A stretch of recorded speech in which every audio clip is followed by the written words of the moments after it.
Next, we'll have a Dharma Talk by Reverend Henry Adams.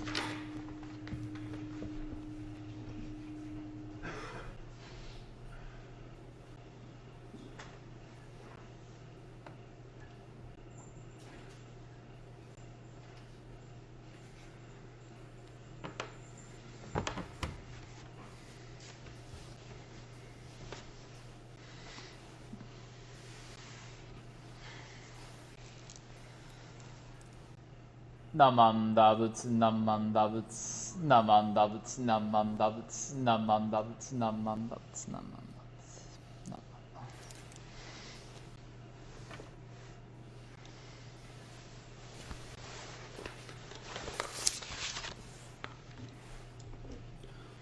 Namam Davuts, Namam Davuts, Namam.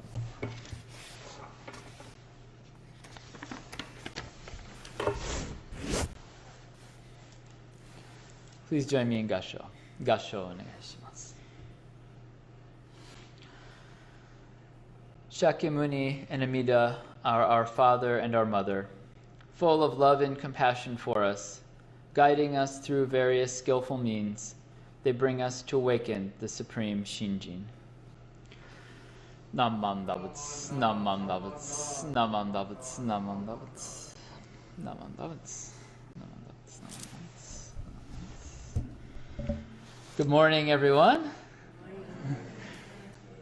Thank you very much for joining us and for venturing out on this Beta Breakers Sunday. I'd heard all sorts of warnings from different folks about how difficult it was going to be to travel through the city today. So I got an early start, and I took the special train that runs from Millbrae to Embarcadero just for the runners this morning to get here on time. And so I got here nice and early.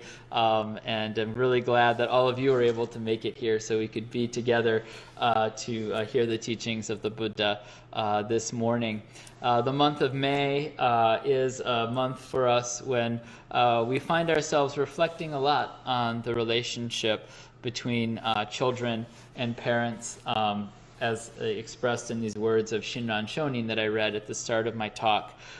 This, of course, May, we had Mother's Day was last Sunday. We also observe our Gotane service when we think about Shinran Shonin's birth into this world. And of course, birth occurs through the existence of parents. And then also in just a few weeks, we'll have Father's Day. So this is a time when we find ourselves thinking about our parents and our families, and reflecting on the truth of the Buddha's teachings, that we can find the relationships of love and support, of course, from the parents who bring us into this world, our biological parents, but also through many individuals and people in our lives who can guide us and care for us with the nurturing love of a mother, the love of a father. And so this sort of goes beyond the Buddha's wisdom. It goes beyond our kind of conventional ideas of what a mother is, what a father is, and so forth. So I want to share some reflections on this truth and how this was expressed both in Shinran Shonin's life, and then also the ways in which we can encounter this truth in our own lives at this time. So Shinran Shonin, the founder of our Buddhist tradition, this name Shinran was not his given name. It was not, as he was running around playing as a child, his parents were like, "Hey, Shinran, come in, time for dinner." He had a name as a child that was Matsu Wakamaru. Matsu Wakamaru. And that was his given name. And so when he kept that name and lived with that name until he was 9 years old.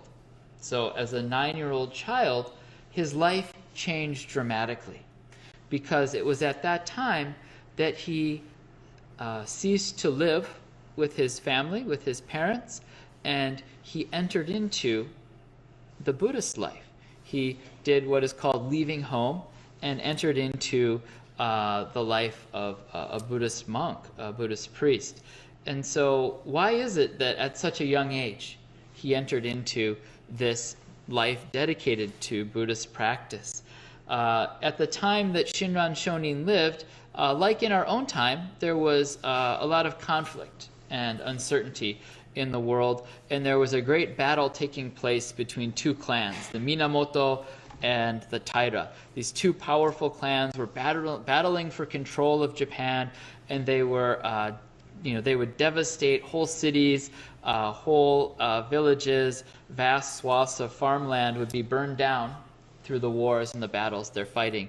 And we see that, of course, happening sadly in our world today as well. And so it was a time of great uncertainty. And at the time that Shinran Shonin was born, the Taira family had the upper hand. And so, those things, they often change back and forth. Later in Shinran's life, the other clan, the Minamoto, rose to power, but in Shinran's time it was the Taira who had the upper hand, and it said that Shinran's family was connected to this kind of this weaker sort of embattled clan of the Minamotos, and so it was seen to be the safest option for the father and all of the sons to then go into the Buddhist life, to leave the everyday world of society, and to seek safety in the family of the Buddha. And so it said that Shinran Shonin's uncle, when he was 9 years old, he took him to a temple called Shodenin, and they met with the head priest there, a priest named Jien.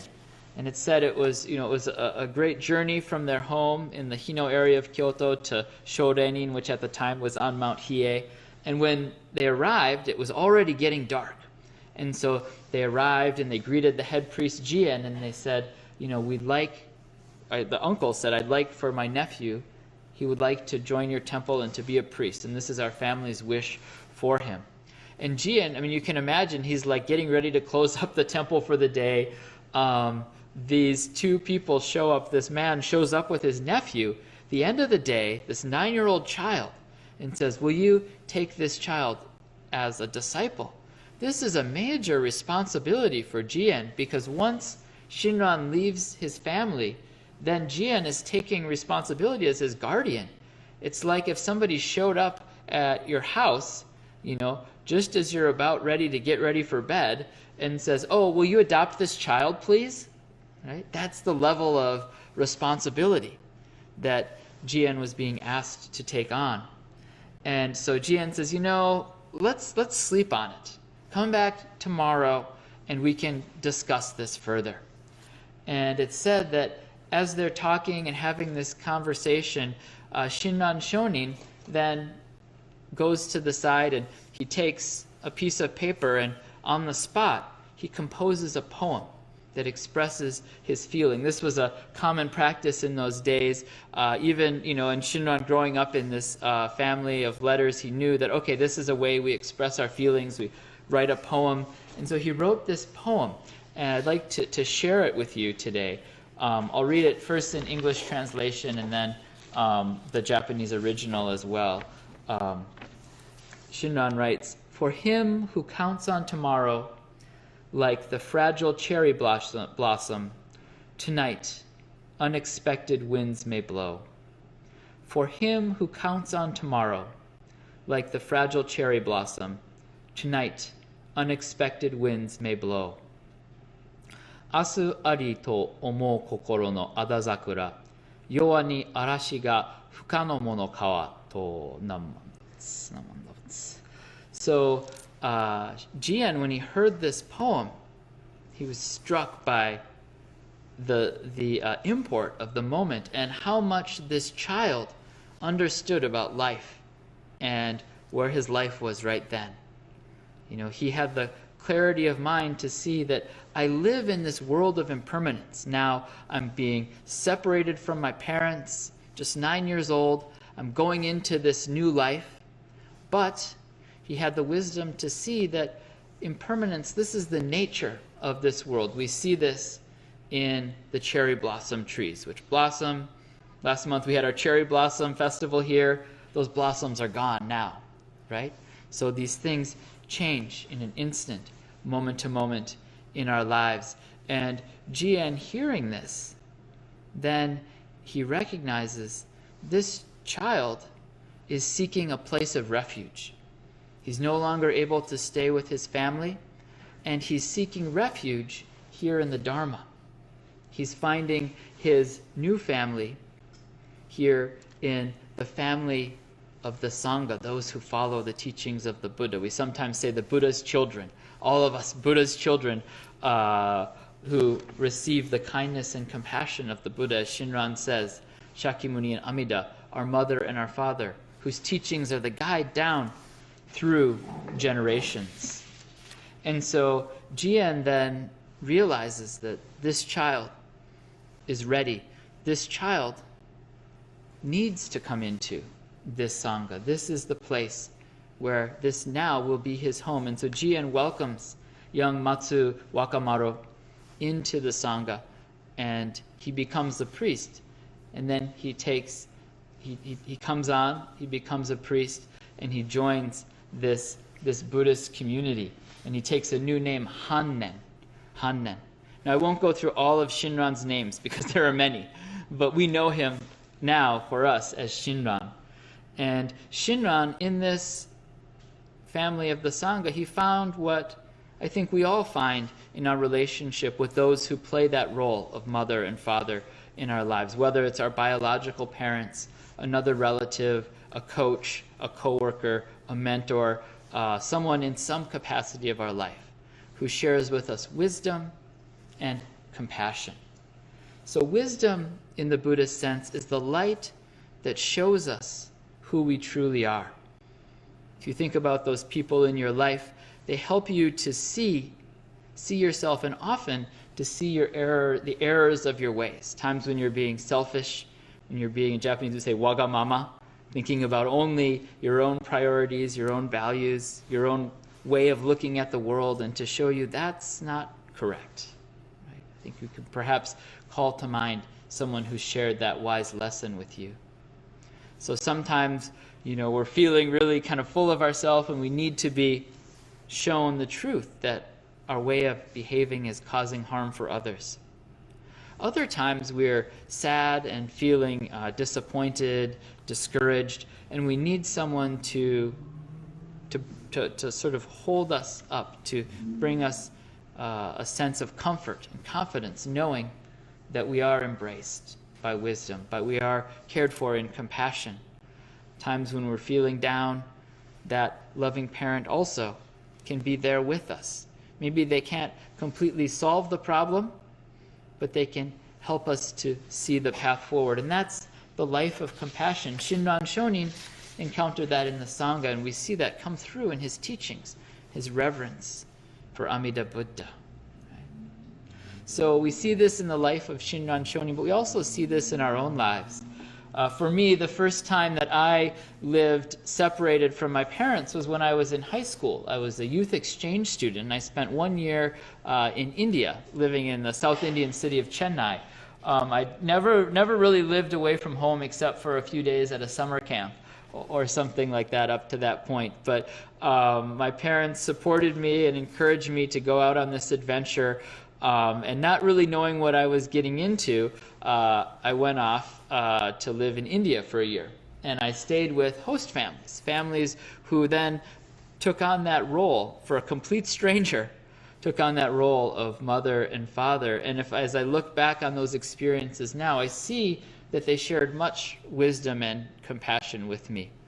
And this was the days really kind of before the internet was widely available. At least I grew up in Minnesota. It was probably out here at that point. This was like 1995, 96. People in San Francisco were probably using the internet, but people in Buffalo, Minnesota were not back then. And so when I didn't have that regular communication and connection with my parents, with my mother and my father. And so the way that I would communicate with them was with one of these, right? A good old trusty Bic pen. And, as I was preparing to leave for India, I thought, okay, I'm going to want to write letters and stay in touch with my parents. So I went to Target and I bought a big box of these Bic pens. It was maybe $3 or something back then. Big box, maybe 30 or 40 pens inside. And I also bought Aerograms. Do you remember Aerograms? They're these blue single sheets of paper. You could write a letter on it, and then it would fold into its own envelope, and then you could mail it. And they were, very, very inexpensive. And so I went and they sold them all over the world. They had them here in the U.S., but I went and I bought some at the post office in India. And so I would write these aerograms. And I was separated from my parents, but also all of my friends. So I'd write lots and lots of these aerograms. I'd come home from school and I would write and I'd write and I'd write. And sure enough, before long, that first big pen I'd taken out of the box was all used up. And so I thought, okay, I've got 29 more where that came from. Just threw it in the garbage can, pulled out another pen, and kept on writing. Now, the next day when I came home from school, I noticed that there were 2 pens sitting on my desk. And I was like, now I know I only had 1 pen. And so I thought, okay, that's weird. And so I picked up one of the pens and I started writing, and it didn't write. And I thought, well, this pen is used up. Why is this here? Well, dropped it in the garbage, right? Got the other pen, kept writing. And next day, came home from school, 2 pens were sitting on my desk. And I thought, this is so weird. Could it be? And I took my pen out and I started to write. And I said, oh, this pen is broken. And so I went then at that point to my host mother, who she told me to call her auntie. In India, the custom is if you call people who are not your parents but kind of take care of you, you call them auntie and uncle. And so I would call her auntie, and I said, Auntie, something strange is happening. I have this pen, but it doesn't work anymore. I keep throwing it away, and then it appears on my desk the next day. And she said, oh, you were throwing that away? Why were you throwing it away? I think probably, the maid, the woman, that they had someone who cleaned their house, she probably thought it accidentally fell into the garbage can, because why would you throw away a perfectly good pen? And I said, but Auntie, look, it doesn't write. She said, oh, well, that's not a piece of garbage. This part you throw away, but then you go buy another one of these. This part you can keep using. And I thought, huh? She says, let's go to the store. And so we went down to the store, and they weren't selling this part. They were only selling these at the store. Right? So their idea of consumption and what should be thrown away and what should be kept was much clearer, actually. They could see what needed to be reused and what really needed to be replaced. And so, that early on experience really showed me the way that I've been living growing up, here in the United States, where we just take things, we use them, we throw them away, we buy a new one without really thinking about what can be reused, what needs to be replaced. And that changed my thinking not only about big pens, but about many things, and helped me to realize how much abundance and privilege and comfort I had grown up with, and how that wasn't the case for everyone. And it was that little experience that kind of opened my whole way of thinking to really start to question, why have I lived so comfortably with such abundance that I can very comfortably just throw away a pen, where for someone else, the pen is a precious item to be cared for and cherished, right? A person who has so little that, for me, what is something that's just a piece of garbage, for them is one of their prized possessions. And so this was the insight, the wisdom that led me to rethink my whole way of living, and to really begin to seek the truth of that would guide me in my life. And ultimately, I settled on the truth of the Dharma. But as I was sort of searching and seeking, and my heart and my mind were opened, I began to ask lots of questions to all of my friends and their parents, and would ask them about different teachers, different teachings. What do you all believe here? My host family were devout Hindus, very deeply spiritual followers of the Hindu religion, but they would talk about the Buddha. They would revere the Buddha and say, one of the teachers of our tradition, because they identify the Buddha as a teacher in the Hindu tradition.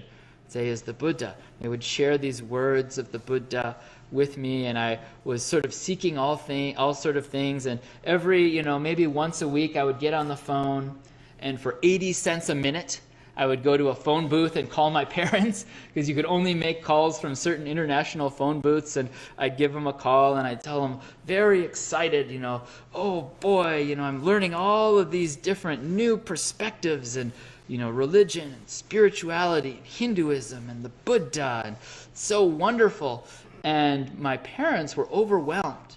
Their son is on the other side of the world. I'm an only child, and I'm telling them all about the Buddha and Hinduism and all this great stuff to me, and they're getting very, very nervous about it, because my parents have never met a Buddhist, right? They don't know, just by virtue of the community where we grew up, they don't know people of other religions, and they've never heard of somebody who was raised a good Lutheran boy, then going off and becoming a Hindu.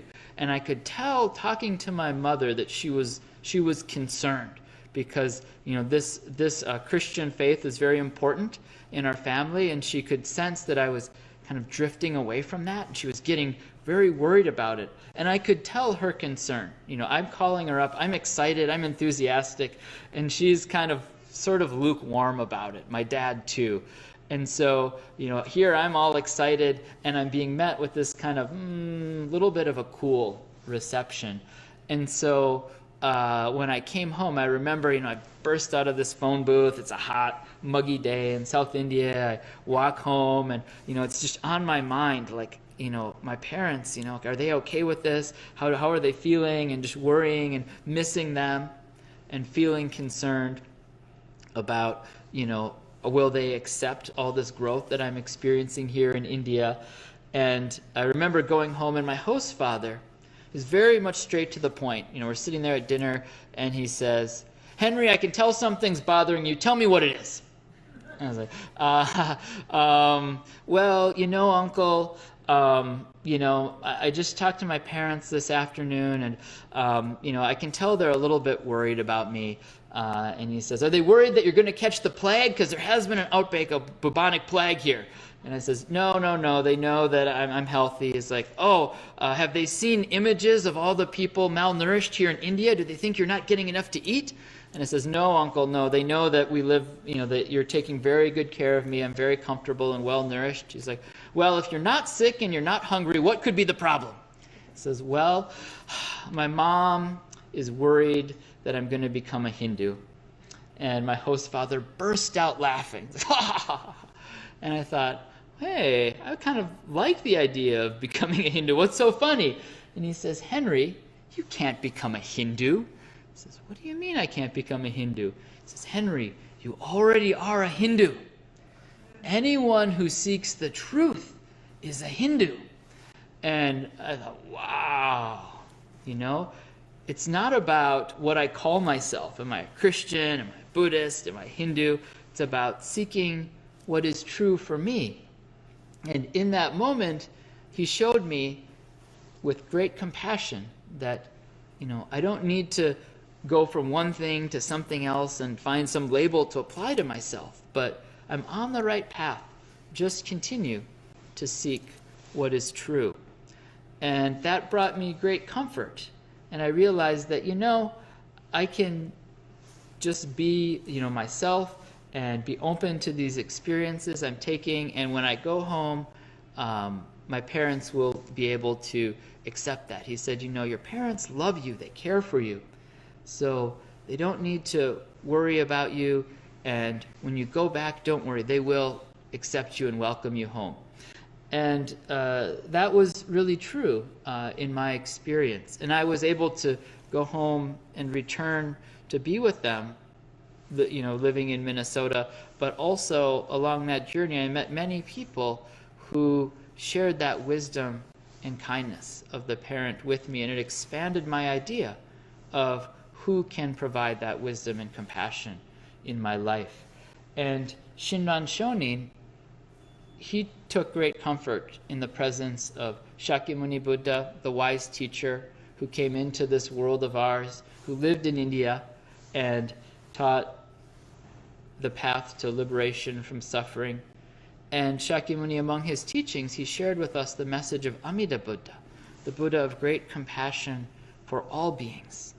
And Shinran Shonin reminds us that even when we're separated from our parents, they continue to be our guides, guiding us through skillful means, through ways in which we may not even realize at the time that we're being guided.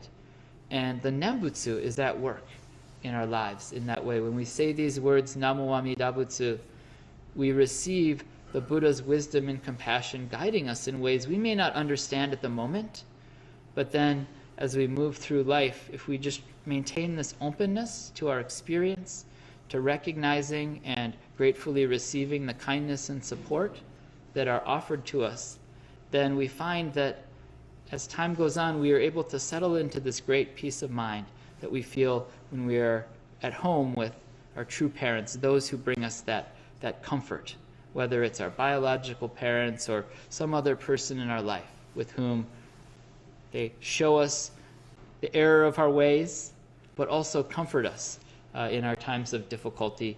And the Buddha, in a really fundamental sense, does that moment to moment, each moment of our lives. And we hear that calling voice of the true parent of wisdom and compassion in these words, Namo Amida Butsu. So I'll conclude my reflections on this at this time, and I invite you to join me in Gassho. Let us once again hear these words of Shinran Shonin. Shakyamuni and Amida are our father and our mother, full of love and compassion for us, guiding us through various skillful means. They bring us to awaken the supreme Shinjin. Namo Amida Butsu. Namo Amida Butsu. Namo Amida Butsu. Namam Dabutsu. Namam Dabutsu. Namam Dabutsu. Namam Dabutsu.